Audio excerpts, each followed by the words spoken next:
প্রিয় দর্শক, গত কদিন ধরেই একটা আলোচনা খুব হচ্ছে। সেটা হলো যে এনসিপি আসলে কি চায়, অথবা এনসিপির রাজনীতিটা আসলে কোন দিকে প্রবাহিত হচ্ছে।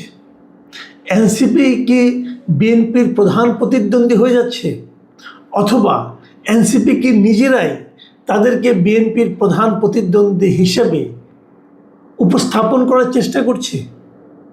আপনারা দেখবেন যে গত কয়েকদিন ধরে নানা ধরনের ঘটনা ঘটছে বিভিন্ন এলাকায়, বিশেষ করে হবিগঞ্জের ঘটনাকে যদি আমরা ধরি, তো হবিগঞ্জে দেখলাম এনসিপি তাদের একটা রাজনৈতিক কর্মসূচি পালন করতে গিয়েছে, এবং সেই কর্মসূচিকে পালন করা নিয়ে সেখানে তাদের উপর চড়াও হয়েছে কিছু ছেলেরা, কিছু তরুণরা, এবং এনসিপি অভিযোগ করেছে এরা সবাই বিএনপির ছাত্রদল, যুবদল অথবা এ ধরনের কোনো সংগঠনের সদস্য। তাদের অভিযোগটা সরাসরি তারেক রহমানের বিরুদ্ধে, কারণ এনসিপির নেতারা পরে যখন বক্তব্য দিচ্ছেন এবং এই ঘটনার প্রতিবাদ করছেন, এই ঘটনার নিন্দা করছেন, আমি দেখছি তাদের একাধিক নেতা সরাসরি তারেক রহমানকে লক্ষ্য করে আক্রমণ করছেন, তার নাম উচ্চারণ করে আক্রমণ করছেন। এটা করতে পারে না, এতে কোনো মহাভারত অশুদ্ধ হয়ে যায় নাই। তারা যদি মনে করেন যে প্রধানমন্ত্রী এই সমস্ত ঘটনার জন্য দায়ী, তাহলে তারা তাকে লক্ষ্য করে অবশ্যই এই ধরনের কথা বলতে পারেন। কিন্তু সেই বলার ভাষা এবং ভঙ্গিটা কেমন, সেটাও কিন্তু গুরুত্বপূর্ণ। এবং আমার কাছে কিন্তু মনে হচ্ছে এই ভাষাগুলো মাঝে মাঝে অশোভন হয়ে যাচ্ছে। তারপরে হতে পারে, তারপরে তারা তাদের পলিটিক্স করবে, তারা যেভাবে করবে এটা নিয়ে তো আমি আপনি বলার কেউ নাই। কিন্তু তারা যেভাবে বলার চেষ্টা করছে, মনে হচ্ছে যেন বিএনপি সরকারের অথবা বিএনপি যে রাজনৈতিক দলটা আছে তার প্রধান প্রতিদ্বন্দ্বী বোধ করি এনসিপি, জামাত অথবা আওয়ামী লীগ নয়, এনসিপি। এবং তাদের ভাবভঙ্গিতে এমনও মনে হচ্ছে যে আওয়ামী লীগ তো বাদ, আওয়ামী লীগে আলাপ করার দরকার নাই, এবং জামাত এবং তার মধ্যে তুলনা করছে যে এই দুইটা দলের মধ্যে বিএনপির আসলে প্রধান প্রতিদ্বন্দ্বী কে। এনসিপির নেতারা প্রমাণ করার চেষ্টা করছে তারা। এখন এই যে এনসিপির যে আন্দোলনটা, যদি এনসিপির প্রধান প্রতিদ্বন্দ্বী হয় তাতে কিন্তু কোনো লস নাই, হতেই পারে। এবার আমি নিজেই চাই, আমি কিন্তু সবসময় চাই যে এনসিপি একটা বড় রাজনৈতিক দল হিসেবে আবির্ভূত হোক।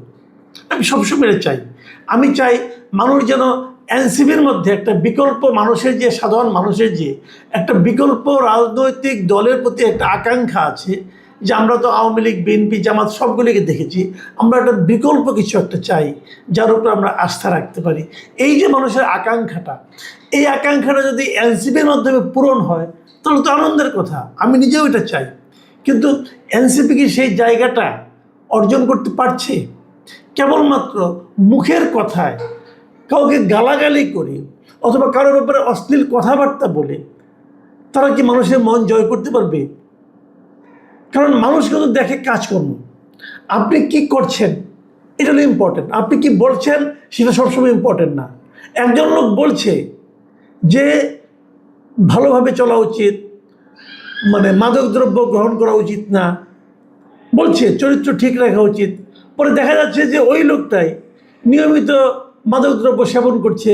তার শরীরে কয়েকদিন আগে দেখলাম জামাতের এক নেতার শরীরে নাকি মাদকদ্রব্যের অনেক কিছু দেখা গেলো। তো উনি জামাতে কিনা আমি জানি না, ওখানে লেখা ছিল জামাতেই বললাম আর কি। তো এখন এই যে বিষয়গুলো, আবার আমরা এর মধ্যে দেখলাম জামাতের এক এমপি সাহেবের কিছু নারী কেলেঙ্কারির ব্যাপার স্যাপার দেখলাম। তো এই যে ঘটনাগুলি না, এই নারী কেলেঙ্কারি অন্যরা করে না, করে কিন্তু অনেকেই করে। কিন্তু যখন একজন এই ধরনের রাজনৈতিক নেতা যারা নাকি সৎ লোকের শাসনের কথা বলে, যারা নাকি সৎ লোকের রাজনীতির কথা বলে, তারা যখন এগুলি করে তখন সেটা বড় হয়ে ধরা পড়ে। তো মানুষ দেখে যে আপনি কি বলেন আর কি করেন। এনসিপি যে রাজনীতির কথা মুখে বলেছে, সেই রাজনীতির প্রতিফলন কি আমরা এনসিপির নেতাদের মধ্যে দেখি? যদি না দেখি তখন আমরা তাদের উপর ভরসা রাখতে পারবো না। বিষয়টা কিন্তু ক্লিয়ার। তো এনসিপির লিডাররা এখন যেভাবে আচরণ করছেন, সেই আচরণটা কি তাদেরকে জনগণের কাছে ওইভাবে গুরুত্ব সহকারে উপস্থাপন করতে পারছে? এই সিদ্ধান্তটা কিন্তু এনসিপিকে নিতে হবে। আমার যেটা মনে হয় যে এনসিপি এখন সম্ভবত একটু এলোমেলো হয়ে গেছে। তারা যেগুলো করছে, যে এই যে বিভিন্ন জায়গায় যাচ্ছে, তাদের নেতারা কথাবার্তা বলছে এবং সেখানে তারা প্রহিত হচ্ছে, অপমানিত হচ্ছে, এই যে যেটা হচ্ছে, এটা কিন্তু আমি মনে করি উচিত না, কিন্তু এ ধরনের ঘটনা ঘটানোর জন্য তারা কিন্তু পটভূমি তৈরি করছে। আমি উদাহরণ দিয়ে বলি, যেমন ধরা যাক কিছুদিন আগে ওনারা কিশোরগঞ্জে গেলেন। কিশোরগঞ্জে যে এলাকায় গিয়েছিলেন সেই এলাকাটা বেসিক্যালি আমাদের বিএনপির যিনি লিডার আছেন একজন অ্যাডভোকেট ফজলুর রহমান, তিনার এলাকা, এবং উনি সেখানে কিন্তু বিশাল ভোটের ব্যবধানে ওখানে উনি বিজয়ী হয়েছেন, এবং ওখানে উনি খুবই জনপ্রিয় একজন নেতা। এখন সেখানে যে যদি এনসিপির লিডাররা বলে যে ফজা পাগলা, মানে ওনাকে যদি তুচ্ছ তাচ্ছিল্য করে অপমান করে কথা বলে, তো ওখানকার লোকজন সেটাকে ভালোভাবে নেবে, তারা বিরক্ত হবে না। গালাগালি কিন্তু কেউ পছন্দ করে না, তো তারা যখন এগুলি বলে, এবং ওখানে ভাগ্য ভালো কোনো কিছু হয়নি, হতেও তো পারত। আপনি যে এলাকায় যাচ্ছেন আপনার যদি সেই এলাকায় গিয়ে সেখানকার যে স্থানীয় নেতা, সেখানকার যে লোকজনের কাছে জনপ্রিয় যে ব্যক্তি, তাকে লক্ষ্য করে যদি আপনারা এই ধরনের আপত্তিকর শব্দ উচ্চারণ করেন, তাহলে সেটা সেখানকার দলীয় নেতাকর্মীর মধ্যে অবশ্যই একটা নেতিবাচক প্রভাব ফেলবে। যত প্রভাবই ফেলুক, তারপরে আমি ব্যক্তিগতভাবে মনে করি যে গায়ে হাত তোলাটা কোনোভাবেই গ্রহণযোগ্য নয়। হবিগঞ্জে যারা এনসিপির গাড়ি ভাঙছে, যারা এনসিপি বিভিন্ন নেতাকর্মীদের গায়ে হাত তুলছে, একটা ছিল তো একদম চোখে পর্যন্ত নষ্ট হয়ে গেছে। আমি মনে করি এগুলোর দৃষ্টান্তমূলক শাস্তি হওয়া উচিত। এগুলি যদি শাস্তি না হয়, তাহলে কিন্তু আরেক জায়গায় এই ধরনের ঘটনা ঘটবে। এটা গেলো একটা দিক, কিন্তু আমার কথা হলো অন্য জায়গায়, যে এনসিপি আসলে করছে এটা কি, তারা কেন এগুলি ইনভাইট করছে। আমি মাঝখানে একদিন বলেছিলাম এক জায়গায় যে এনসিপি এই যে নাসিরুদ্দিন পাটোয়ারি, উনি যখন বলেন কিছু কথা, তারেক রহমানের সমালোচনা করেন, অন্য কারো সমালোচনা করেন, যে ভাষায় উনি সমালোচনাগুলি করেন, ওগুলো আমি যেন শুনতে পাই উনি বলছেন যে আমাকে তোমরা মারো না কেন, আমাকে অ্যাটাক করো না কেন। তার মানে এনসিপি আসলে এইভাবেই কি আলোচনায় থাকতে চাচ্ছে? এটা হলো আমার মেইন পয়েন্ট, যে ওনারা জনগণের কাছে জনপ্রিয়তা অর্জনের জন্য ওনারা কি এটাই, অথবা আলোচনায় থাকার জন্য ওনারা কি এই পদ্ধতিটা নিচ্ছে যে আমাদের সবাই মারে? আমরা কিন্তু একসময় দেখেছিলাম, ওই যে এখন এক প্রতিমন্ত্রী আছেন একজন নুরুল হক নূর, প্রবাসী কল্যাণ প্রতিমন্ত্রী, উনি একসময় কিন্তু ছাত্রলীগের ব্যাপারে ছাত্রলীগের কাছে প্রচুর মার খেয়েছেন, এবং অনেকে এমনও বলেন এই লোকটা তো মার খেয়ে খেয়ে নেতা হয়ে গেল। এখন এনসিপি কি সেই পদ্ধতিতে যাচ্ছে যে মার খেয়ে খেয়ে দলকে জনপ্রিয় করা? আমার মনে হয় এটা সহজ হবে না। কিন্তু প্রশ্ন হচ্ছে এনসিপি এই কাজটা করলো কেন? আমি আজকে এনসিপি নিয়েই বেশি কথা বলছি। এনসিপির আমি মনে করি পার্সোনালি ওনাদের রাজনৈতিক ভুলগুলির মধ্যে প্রধান একটা ভুল ছিল জামাতের সঙ্গে নির্বাচনী জোট করা। এই জোট করার মাধ্যমে তারা 7টা আসন পেয়েছে, এটা ঠিক আছে, কিন্তু এই 7টা আসন পাওয়াটা আমি মনে করি তাদের জন্য ক্ষতিকর হয়েছে। তারা হয়তো ভেবেছে যে আমরা তো তাও জাতীয় সংসদে কথা বলতে পারছি, লোকে আমাদের কথা শুনছে, কাজে এটা আমাদের একটা অনেক লাভ হলো, কিন্তু আসলে লাভ তাদের হয়নি।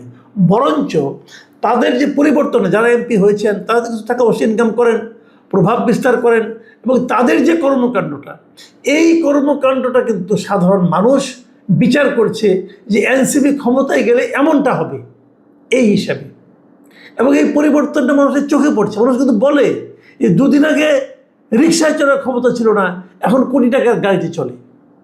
এখন এখানে হয়তো অতিরঞ্জন আছে, এখানে হয়তো বাড়াবাড়ি আছে, থাকতে পারে, কিন্তু কিছু তো হয়েছে পরিবর্তন। এই পরিবর্তনটা মানুষ ভালোভাবে নিচ্ছে না। আবার অপরদিকে ইদানিং যেটা আমরা দেখছি যে এনসিপি তাদের যাদের সঙ্গে নির্বাচনী জোট করেছেন সেই জামাতের সঙ্গেও কিন্তু তাদের একটা বিরোধ, টানাপোড়েন কিন্তু আমরা দেখতে পাচ্ছি। অথচ দেখেন জামাত কিন্তু এনসিপিকে একটা বাড়তি একটা পদ দিয়েছে, এবারে মহিলা এমপির একটা পদ তারা কিন্তু জামাতের পক্ষ থেকে পেয়েছে। কাজেই জামাতের এই ক্ষেত্রে আমি মনে করি তাদের মধ্যে কোনো কৃপণতা ছিল না, তারা উদারী ছিল, কিন্তু এনসিপির পক্ষ থেকে আমার কাছে কেন যেন মনে হচ্ছে তাদের মধ্যে এই ধরনের একটা টানাপোড়েন তৈরি হয়েছে, বিশেষ করে এই স্থানীয় সরকার নির্বাচনকে কেন্দ্র করে। আমরা জেনেছি যে স্থানীয় সরকার নির্বাচনে ঢাকা সিটি কর্পোরেশনের দক্ষিণ যেটা, সেই দক্ষিণের প্রার্থিতা নিয়ে এক ধরনের টানাপোড়েন তৈরি হয়েছে। দক্ষিণে অনেকদিন আগে থেকে শুনছিলাম যে এনসিপির নেতা আসিফ মাহমুদ সজীব ভুঁইয়া তিনি প্রার্থী হতে চান, কিন্তু এরই মধ্যে জামাত এখানে তাদের একজন প্রার্থীর কথা ঘোষণা করে দিয়েছে।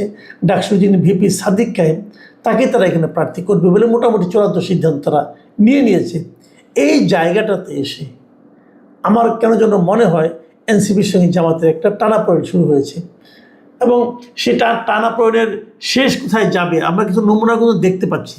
দেখেন এই যে এনসিপি হবিগঞ্জে যে মাঠটা খাওয়ার পর আমরা দেখলাম যে ছাত্র শিবিরের সদ্য সাপেক যে সভাপতি এই জাহিদুল কিন্তু একটা আপনার দিয়েছে, এই পোস্ট দিয়েছে এবং সেই পোস্টে সে এই ঘটনাটাকে একটা পাতানো খেলা হিসেবে অভিহিত করার চেষ্টা করেছে।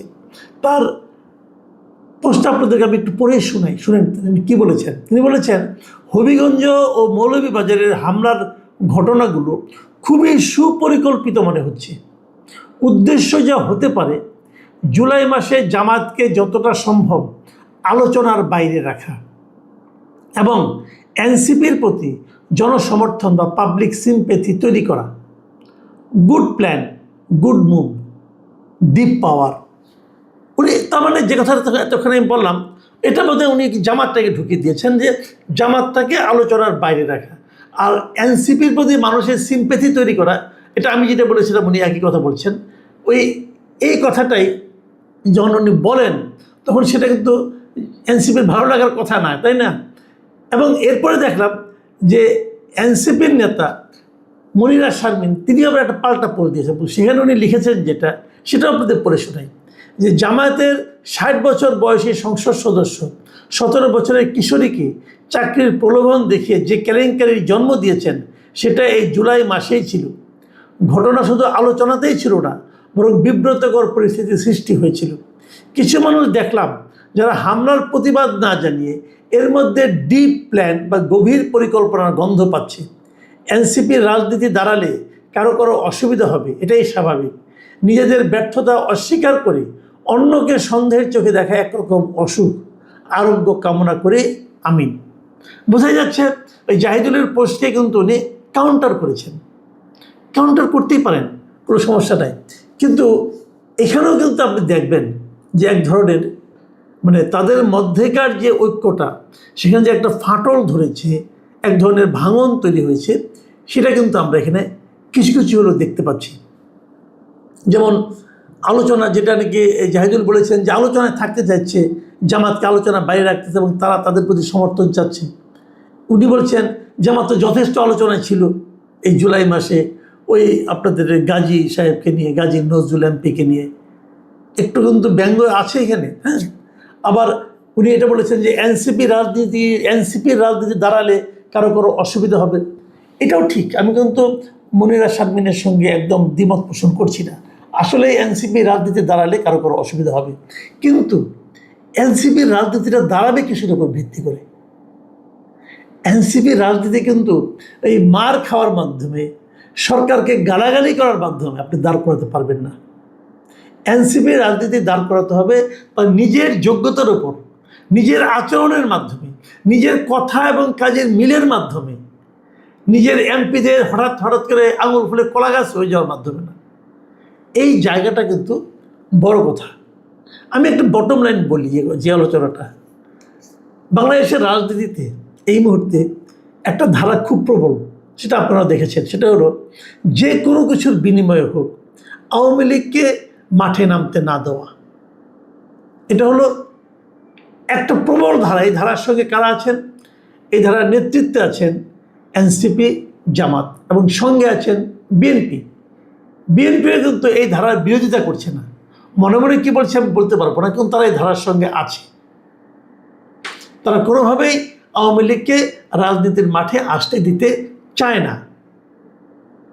কিন্তু একটা জায়গা মাথায় রাখবেন, এই যে ঘটনাগুলো আপনারা ঘটাচ্ছেন না, পরস্পরকে কাদা ছোড়াছুড়ি করছেন, মার খাচ্ছেন, মার দিচ্ছেন, গালাগাল করছেন, একে ওকে গালাগাল করছেন, এর মাধ্যমে কিন্তু আপনারা প্রকারান্তরে যা আপনারা চান না, যেটা আপনাদের মূল লক্ষ্য যে আওয়ামী লীগকে আসতে দেব না, আওয়ামী লীগ আসবে, এটা আপনারা ফেরাতে পারবেন না, এটা স্বাভাবিক কারণে আসবে, প্রাকৃতিক নিয়মেই আসবে। এই দেশে প্রচুর আওয়ামী লীগের সমর্থক কর্মী আছে, তারা আসবেই, কিন্তু আপনাদের এই কর্মকাণ্ডের মাধ্যমে আপনারা কিন্তু তাদের এই আশাটাকে বরং ত্বরান্বিত করে দিচ্ছেন। মানুষ কিন্তু কম্পেয়ার করে, মানুষ কিন্তু বলে, যাকে মনে করেন আপনারা দেখতে পাচ্ছেন না অথবা যাকে দেখতে পারা উচিত না বলে প্রচার করেন, তাদেরও কিছু ভালো কাজ মানুষ কিন্তু মাঝে মাঝে স্মরণ করে, এবং ওই সেক্টরে আপনাদের যে ভুল ভ্রান্তিগুলো সেগুলো তারা কম্পেয়ার করে। এই যে এটাও মাথায় রাখতে হবে। প্রিয় দর্শক, এখন এ পর্যন্তই। আল্লাহ হাফেজ।